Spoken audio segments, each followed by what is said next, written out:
This is Felix. Now to you, Felix may look like a rather tatty, rather rusty, rather beige 1971 Volkswagen Super Beetle. But Felix is something special because you are watching the TFL Volkswagen Super Beetle Diaries.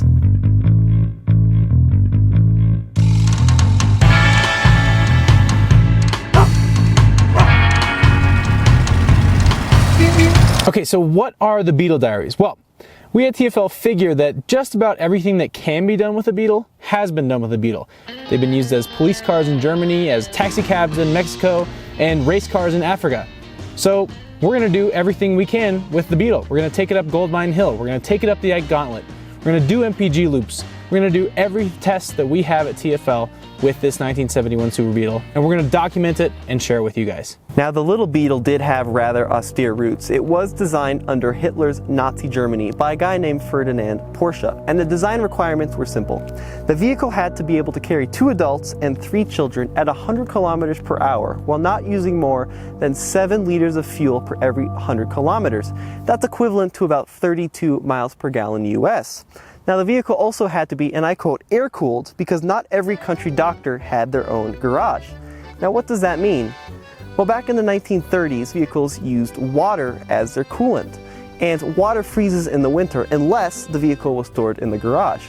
But this little Beetle was built to be a people's car, which meant it needed to be stored outside and used every day even when it was really, really cold. The vehicle was produced between 1938 and 2003. Now, only a few were produced in 1938 before production was stopped for the war effort. In 1945, after the Allied forces had won the war, the US turned over control of the factory for the then KDF wagon to the British. But after given the opportunity to produce a Beetle, British car manufacturers declined, saying in an official report, "The vehicle does not meet the fundamental technical requirement of a motor car. It is quite unattractive to the average buyer. To build the car commercially would be a completely uneconomic enterprise." I guess 21 million units is completely uneconomic, but the Brits didn't want it. In early 1948, the British actually offered to give Volkswagen to the Ford Motor Company. When Henry Ford II traveled to West Germany to view the company, Chairman of the board for Ford, Ernest Breech, gave his opinion and said, "Mr. Ford, I don't think what we're being offered here is worth a dime." They built 21,529,464 Volkswagen Beetles, with the peak production being in 1971 at a total of 1.3 million Volkswagen Beetles. Think about that number, 1.3 million Volkswagen Beetles. I was reading a piece of advertising material for the Beetle back in the late 60s, and that piece said that they were producing 3,000 Volkswagen Beetles every single day. 3,000 every single day. That's like 250 an hour if you consider a 12-hour workday. That is berserk. For a vehicle from 1971 that has 53,000 original miles at this point, it's actually a pretty clean car, but of course there are a few spots that you need to look out for. So coming up to the front, we of course have these factory rust and rock chips. The left headlight is a lot worse than the right one actually. Moving on to the back though, you see we have this antenna that has been converted to an active aerodynamics antenna.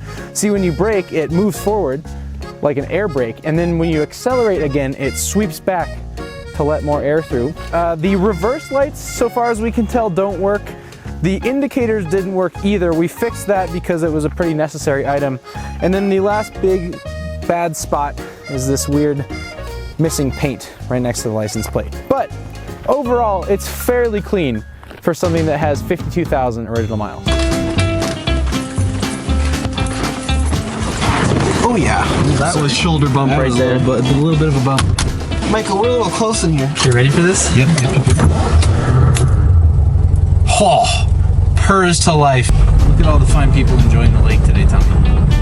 Bet you they're not having as much fun as us in the Super Beetle. In the Super Beetle. In the Super, wait for it, Beetle. There it was. I'm gonna probably touch your knee a bunch more trying to shift this. I'll scoot over a little. It is so narrow. It's really narrow, but it's tall. I have like a solid 8 inches of headroom here. It is very tall. Easy. I'm Yeah. gonna apologize ahead of time for the tight shot here. Yeah, it's a little awkward. We're very close to the front windshield. You're very close to the front windshield. Safety hadn't developed a whole lot at this point in the life of the automobile.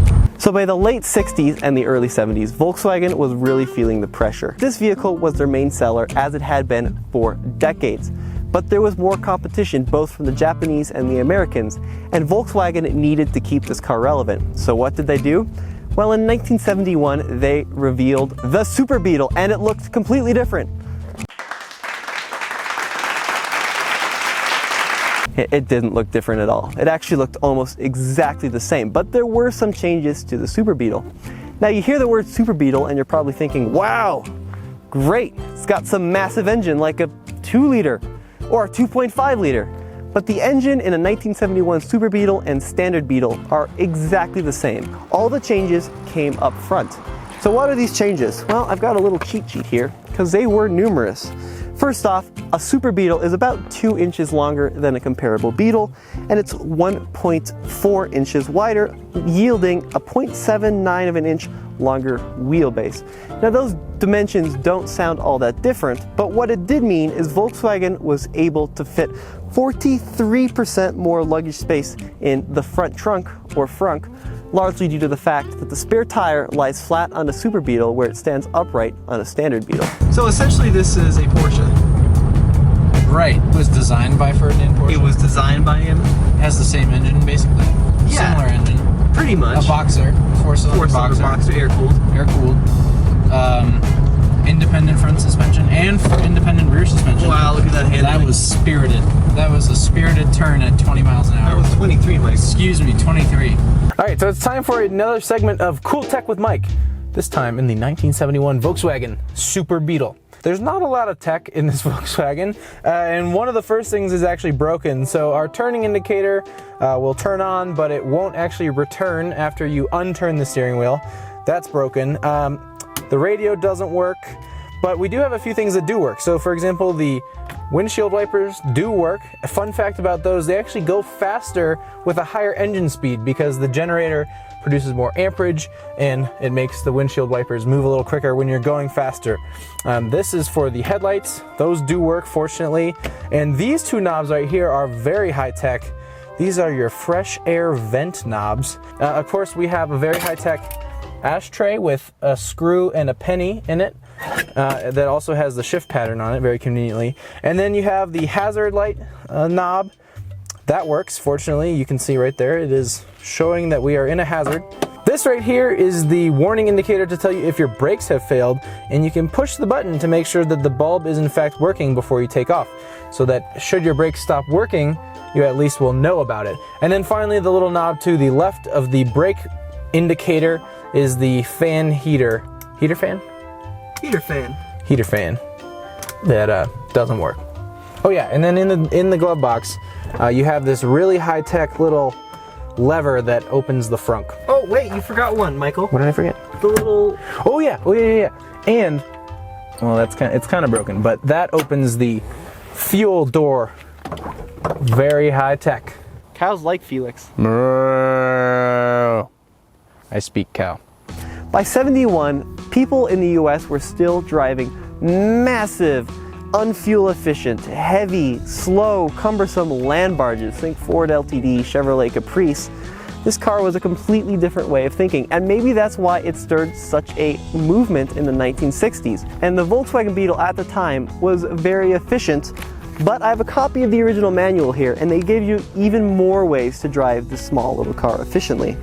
They say it is more economical to drive smoothly and keep speed fairly constant. Yeah, that makes sense, but very fast, racy, sporty driving, alternating between full throttle and hard braking will mean more frequent visits to the gas station and increased tire and brake wear. Is it even possible to drive it in a racy, sporty, or fast manner? That one right there, you're not going to drive it in a sporty, racy, or fast manner. But it could. You could drive it in a sporty, racy, fast manner. But you'd get worse fuel mileage. Yes, that's the whole point of this conversation, Michael. Thank you for pointing that out. It smells a little gassy in here. It's a little gassy. A little gassy, but that's alright. I love the smell of gasoline in the morning. Tease it. That tease was... it. Oh yeah, full throttle. There it is. The second. Aggressive shift. Wow. There's 25. Oh man, aggressive shift again. Tommy, you're gonna get bad gas mileage if you keep driving in this racy, spirited, fast manner. You're right, I gotta tone it down. According to the Volkswagen manual.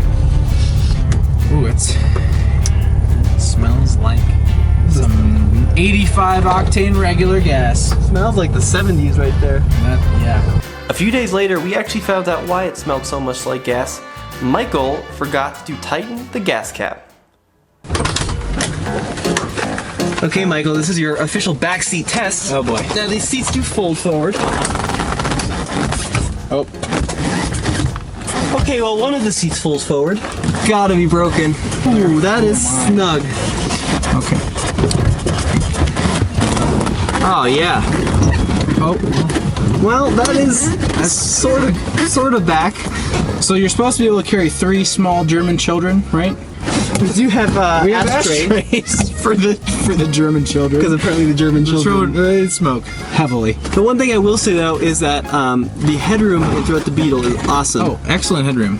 Well, not in the back seat, but in the front is great though. in the front seat, the headroom is really good. Also, I suspect the person in front of me would get mad at Yeah.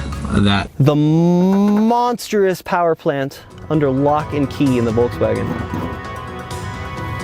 Let's unleash the beast. Ready? There it is. What you're looking at is 1.6 liters of fury. So I've always been really fascinated with these air-cooled Volkswagen engines because you look at them and it doesn't really look like your standard engine. You can't see a cylinder head, you can't see spark plugs, you can't see an engine block. It just kind of looks like a Jenga tower of different bits of metal and hoses and belts. This is your generator and it's crucial to the function of the engine, not only because it provides charge, but there's a shaft that runs through the generator to this shroud back here. And this shroud is what allows the airflow to flow through the air-cooled Volkswagen engine. The shaft runs to a fan within that shroud, and that's what cools the entire engine. Getting excellent MPG, Tommy.